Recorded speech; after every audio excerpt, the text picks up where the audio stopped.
Shalom sahabat Gebada, apa kabar hari ini? Senang bertemu kembali dengan saudara sekalian. Bersama saya Pendeta Sister Haryanja STH, Pendeta GKPA. Saya sangat bersyukur kepada Tuhan, kita boleh tiba di penghujung kitab Amsal ini. Melalui kitab Amsal yang sudah kita baca ini, pastinya kita sudah mendapatkan berbagai macam nasihat, kata-kata bijak, prinsip hidup, dan lain sebagainya. Hari ini kita akan membaca Amsal pasal 28 sampai 31. Amsal pasal 28 berisi tentang kebenaran dalam konteks pasal 28 ini. Terjadi peristiwa yang memprihatinkan bagi Hizkia. Mengapa Israel Utara bisa jatuh? Sedangkan bagaimana Yehuda bisa kuat? Raja Hizkia memikirkan apa yang dia butuhkan agar bisa hidup dalam kedamaian tanpa ketakutan. Jawabannya adalah hanya dengan kebenaran. Lalu apa itu kebenaran? Kebenaran adalah pondasi atau landasan yang kokoh bagi setiap relasi dan komunitas. Dengan demikian, relasi akan terjalin dengan baik ketika ada kebenaran. Dengan demikian, kebenaran dibutuhkan oleh setiap individu manusia pun juga dalam kehidupan bernegara, agar bisa hidup damai dan tentram. Kebenaran erat kaitannya dengan hukum. Hukum ada dan dibuat untuk menjaga dan melindungi kebenaran itu. Tapi realita yang terjadi umumnya manusia tidak menaati hukum, sehingga membuat kebenaran menjadi runtuh. Dengan kata lain, pasal 28 mengajarkan kepada kita bahwa kita harus hidup di dalam kebenaran dan menuruti hukum, agar kita menjadi pribadi yang berani dan bangsa kita menjadi tentram. Pasal 29 berisi tentang kebajikan yang harus dimiliki oleh seorang pemimpin. Setidaknya ada 3 prinsip yang tidak boleh dilupakan oleh pemimpin, yaitu pertama, pemimpin harus mendengar suara rakyatnya. Kedua, menegakkan keadilan. Ketiga, mengasihi dan peduli kepada rakyat. Di dalam pasal 30 berisi tentang hikmat-hikmat tambahan, yaitu perkataan-perkataan Agur bin Yake. Agur adalah orang hebat yang mengumpulkan perkataan-perkataan hikmat dan menambahkan bagian-bagian yang hilang. Agur ini adalah seorang yang rendah hati. Ketika orang lain memuji dan mengagumi dia yang telah berhasil mengumpulkan perkataan-perkataan hikmat yang hilang, dia berkata tidak. Dia justru merasa dirinya lebih bodoh dari orang lain. Seperti tertulis dalam Amsal pasal 30 ayat 2 berkata, "Sebab aku ini lebih bodoh daripada orang lain. Pengertian manusia tidak ada padaku." Ayat ini juga menyiratkan bahwa setiap manusia mempunyai keterbatasan. Agur meyakini bahwa hikmat yang sempurna itu adalah tak kala kita mengakui, menaati, dan hidup sesuai firman Tuhan. Selanjutnya kita masuk pada pasal 31. Amsal pasal 31 merupakan salah satu pasal yang unik dan menarik. Amsal pasal 31 berisi nasihat-nasihat seorang ibu bagi anak-anaknya. Dalam pasal 31 muncul nama Lemuel yang memiliki arti mengabdi kepada Tuhan. Lemuel adalah nama lain dari Salomo.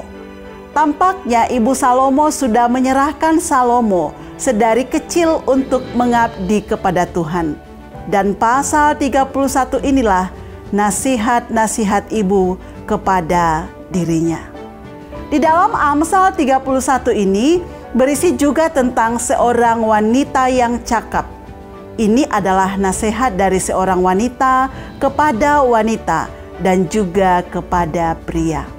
Nasihat itu menyatakan tentang wanita harus seperti apa, dan seorang pria harus mencari istri seperti yang dinyatakan dalam pasal 31 ini. Setidaknya ada 3 hal yang ditekankan, yaitu pertama, wanita yang takut akan Tuhan. Hiduplah sebagai wanita yang menghormati Tuhan dan percaya bahwa suami dan keluarga adalah semata-mata pemberian Tuhan. Kedua, seorang wanita harus meminta kekuatan pada Allah untuk bisa menanggung dan menjalani kehidupannya. Ketiga, tentang sukarnya pria bertemu dengan wanita yang demikian. Alasannya adalah karena banyak pria hanya memperhatikan penampilan, kecantikan, dan kemolekan saja. Padahal dalam Amsal 31 ayat 30 berisi kemolekan adalah bohong dan kecantikan adalah sia-sia. Yang paling penting bukanlah kecantikan dan kemolekannya, tapi hatinya yang takut akan Tuhan dan bersandar penuh kepada Tuhan. Sekarang, mari kita membaca Amsal pasal 28 sampai 31 secara bersama-sama.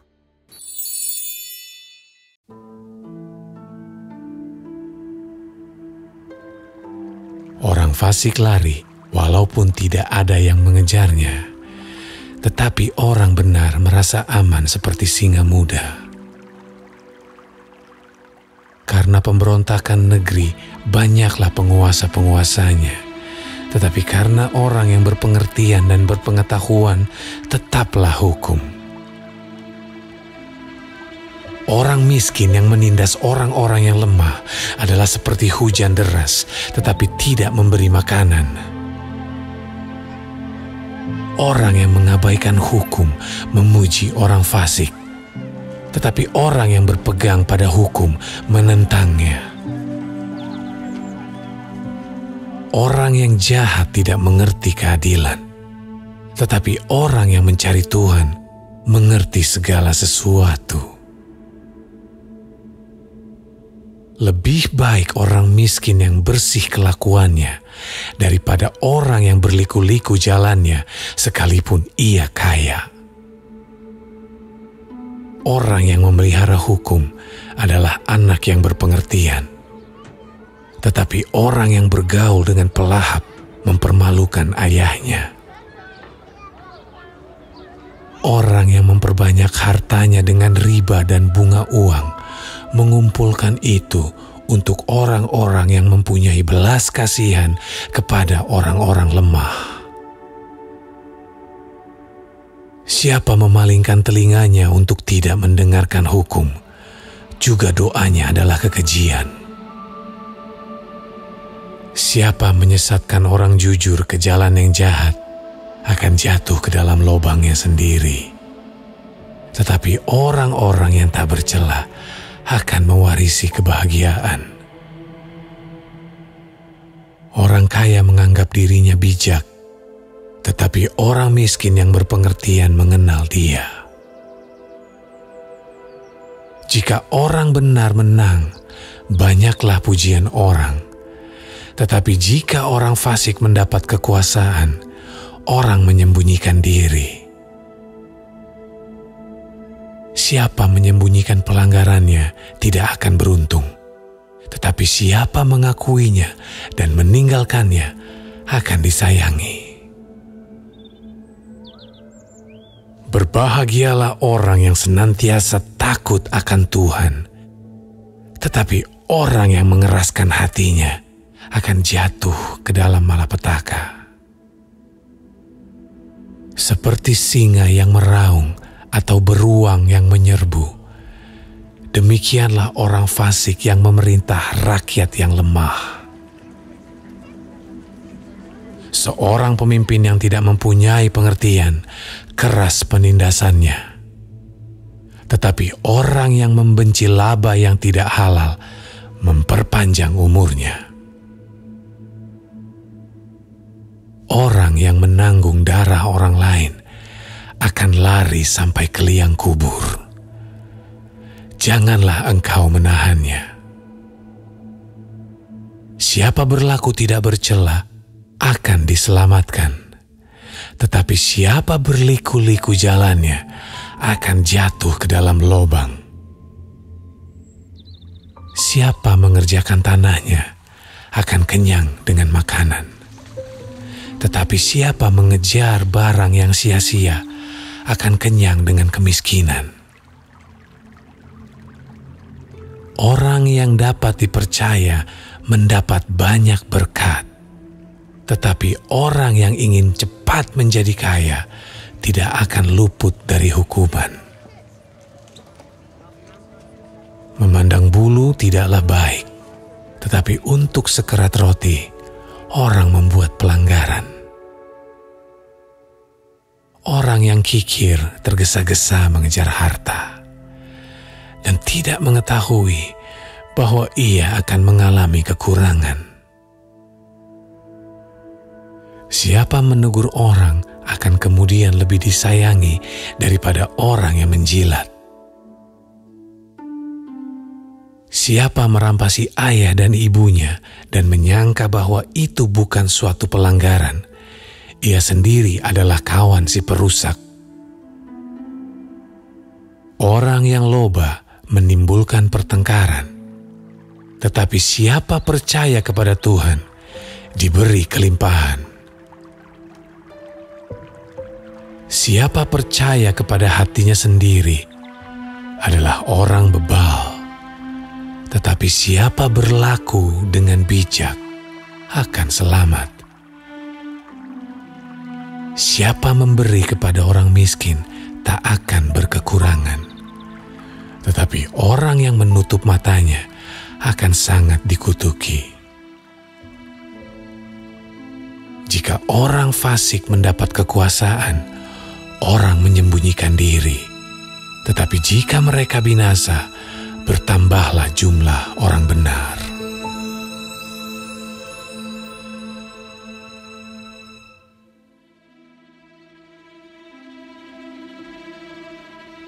Siapa bersitegang leher, walaupun telah mendapat teguran, akan sekonyong-konyong diremukkan tanpa dapat dipulihkan lagi. Jika orang benar bertambah, bersukacitalah rakyat. Tetapi jika orang fasik memerintah, berkeluh kesahlah rakyat. Orang yang mencintai hikmat menggembirakan ayahnya, tetapi siapa yang bergaul dengan pelacur memboroskan harta. Dengan keadilan, seorang raja menegakkan negerinya, tetapi orang yang memungut banyak pajak meruntuhkannya. Orang yang menjilat sesamanya membentangkan jerat di depan kakinya. Orang yang jahat terjerat oleh pelanggarannya, tetapi orang benar akan bersorak dan bersuka cita. Orang benar mengetahui hak orang lemah, tetapi orang fasik tidak mengertinya. Pencemooh mengacaukan kota, tetapi orang bijak meredakan amarah. Jika orang bijak berperkara dengan orang bodoh ini mengamuk dan tertawa, sehingga tak ada ketenangan. Orang yang haus akan darah membenci orang saleh, tetapi orang yang jujur mencari keselamatannya.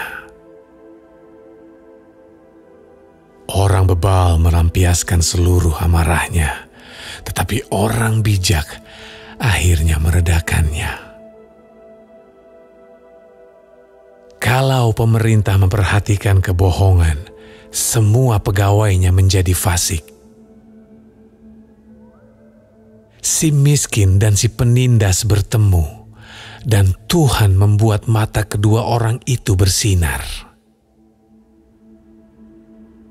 Raja yang menghakimi orang lemah dengan adil, tahtanya tetap kokoh untuk selama-lamanya.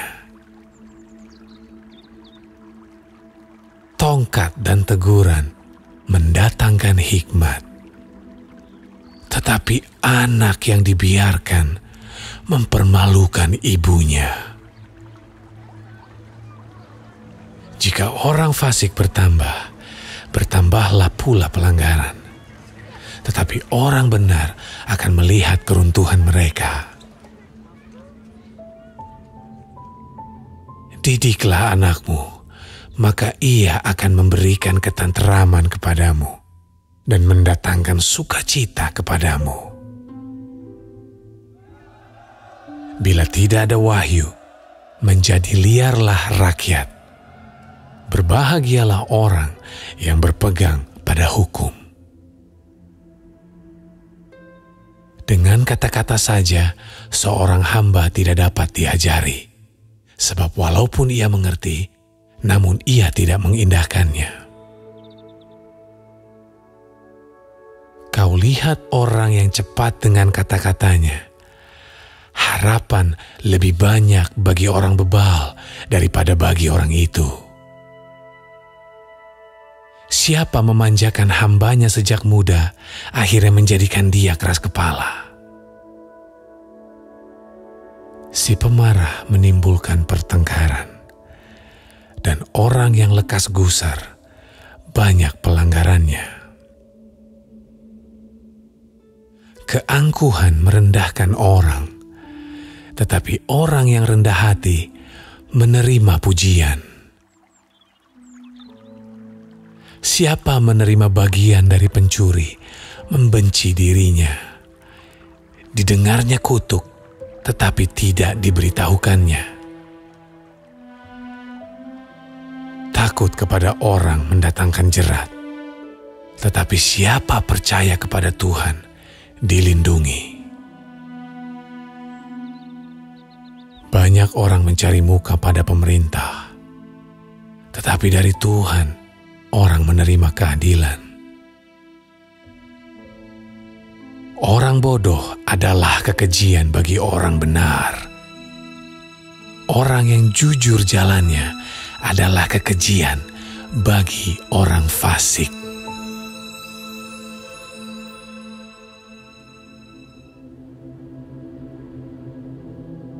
Perkataan Agur bin Yake dari Masa. Tutur kata orang itu. Aku berlelah-lelah, ya Allah. Aku berlelah-lelah sampai habis tenagaku. Sebab aku ini lebih bodoh daripada orang lain. Pengertian manusia tidak ada padaku. Juga tidak kupelajari hikmat, sehingga tidak dapat kukenal yang Maha Kudus. Siapakah yang naik ke sorga lalu turun? Siapakah yang telah mengumpulkan angin dalam genggamnya? Siapakah yang telah membungkus air dengan kain? Siapakah yang telah menetapkan segala ujung bumi? Siapa namanya dan siapa nama anaknya? Engkau tentu tahu. Semua firman Allah adalah murni. Ia adalah perisai bagi orang-orang yang berlindung padanya. Jangan menambahi firman-Nya, supaya engkau tidak ditegurnya dan dianggap pendusta. Dua hal aku mohon kepadamu, jangan itu kau tolak sebelum aku mati, yakni jauhkanlah daripadaku kecurangan dan kebohongan. Jangan berikan kepadaku kemiskinan atau kekayaan. biarkanlah aku menikmati makanan yang menjadi bagianku. Supaya kalau aku kenyang, aku tidak menyangkalmu dan berkata, siapa Tuhan itu? Atau kalau aku miskin, aku mencuri dan mencemarkan nama Allahku. Jangan mencerca seorang hamba pada tuannya, supaya jangan ia mengutuki engkau dan engkau harus menanggung kesalahan itu.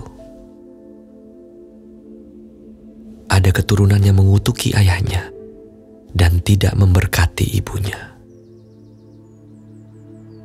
Ada keturunan yang menganggap dirinya tahir, tetapi belum dibasuh dari kotorannya sendiri.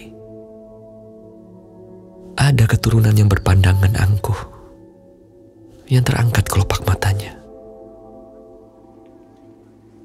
Ada keturunan yang giginya adalah pedang, yang gigi geliginya adalah pisau, untuk memakan habis dari bumi orang-orang yang tertindas, orang-orang yang miskin di antara manusia.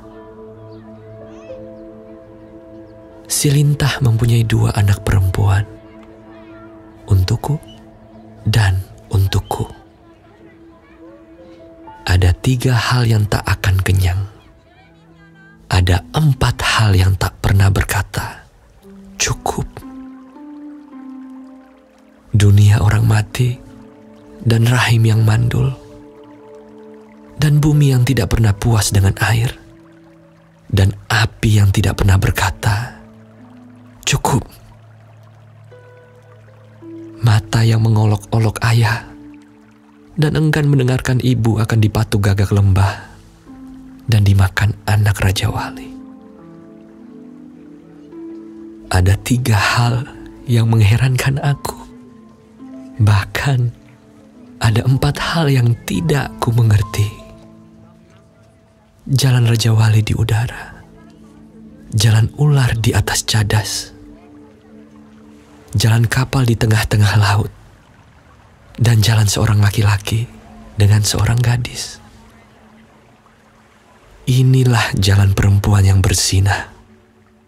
Ia makan, lalu menyeka mulutnya dan berkata, aku tidak berbuat jahat. Karena 3 hal bumi gemetar.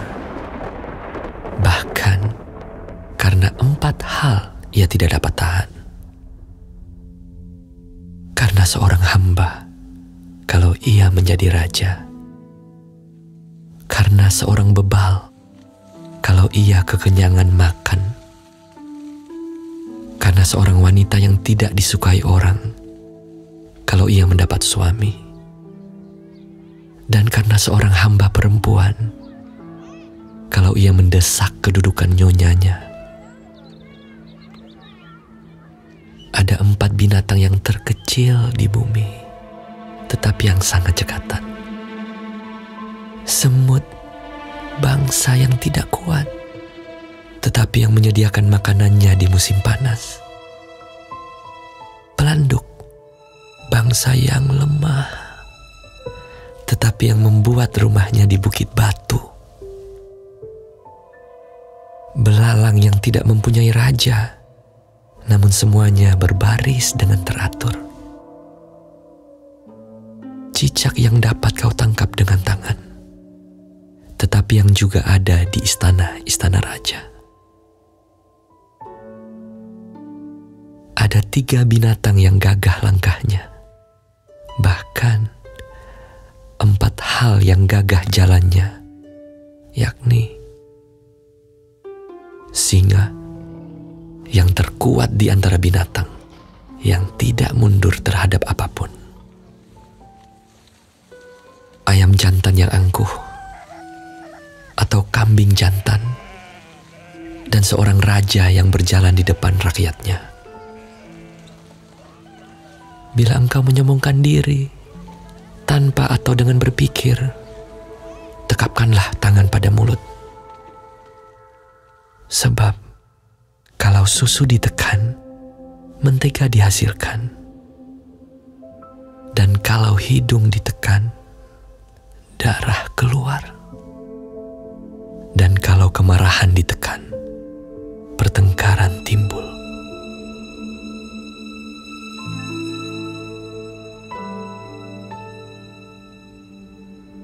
Inilah perkataan Lemuel, Raja Masa, yang diajarkan ibunya kepadanya.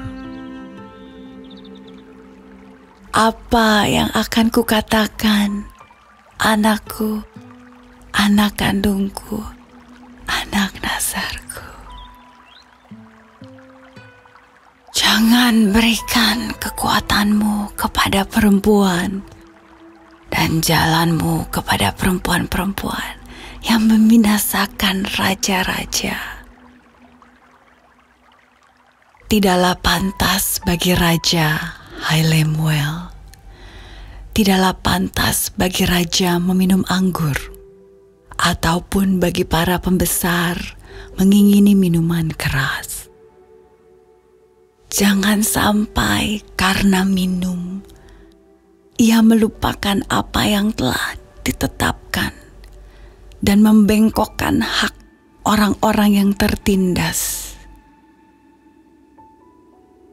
Berikanlah minuman keras itu kepada orang yang akan binasa, dan anggur itu kepada yang susah hati. Biarlah ia minum dan melupakan kemiskinannya, dan tidak lagi mengingat kesusahannya. Bukalah mulutmu untuk orang yang bisu, untuk hak semua orang yang merana. Bukalah mulutmu, ambillah keputusan secara adil, dan berikanlah kepada yang tertindas dan yang miskin hak mereka.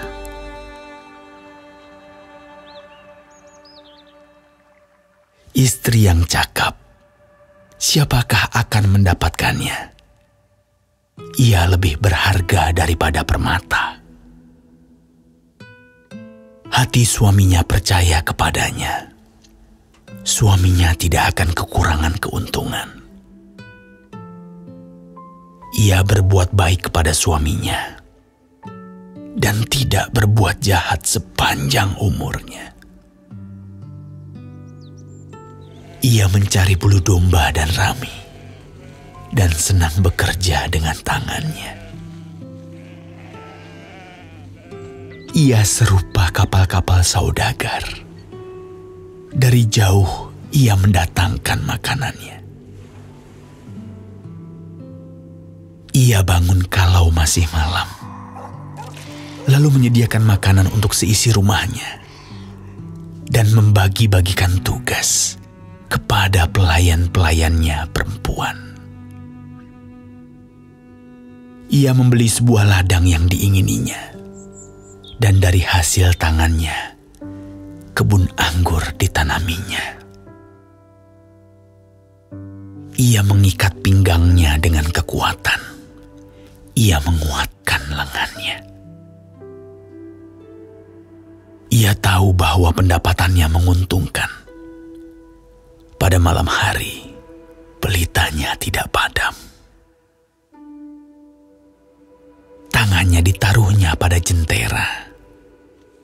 Jari-jarinya memegang pemintal. Ia memberikan tangannya kepada yang tertindas, mengulurkan tangannya kepada yang miskin. Ia tidak takut kepada salju untuk seisi rumahnya, karena seluruh isi rumahnya berpakaian rangkap. Ia membuat bagi dirinya permadani, lenan halus, dan kain ungu pakaiannya. Suaminya dikenal di pintu gerbang, kalau ia duduk bersama-sama para tua-tua negeri. Ia membuat pakaian dari lenan dan menjualnya. ia menyerahkan ikat pinggang kepada pedagang. Pakaiannya adalah kekuatan dan kemuliaan. Ia tertawa tentang hari depan. Ia membuka mulutnya dengan hikmat. Pengajaran yang lemah lembut ada di lidahnya. Ia mengawasi segala perbuatan rumah tangganya. Makanan kemalasan tidak dimakannya. Anak-anaknya bangun dan menyebutnya berbahagia. Pula suaminya memuji dia. Banyak wanita telah berbuat baik, tetapi kau melebihi mereka semua. Kemolekan adalah bohong, dan kecantikan adalah sia-sia. Tetapi istri yang takut akan Tuhan dipuji-puji. Berilah kepadanya bagian dari hasil tangannya. Biarlah perbuatannya memuji dia di pintu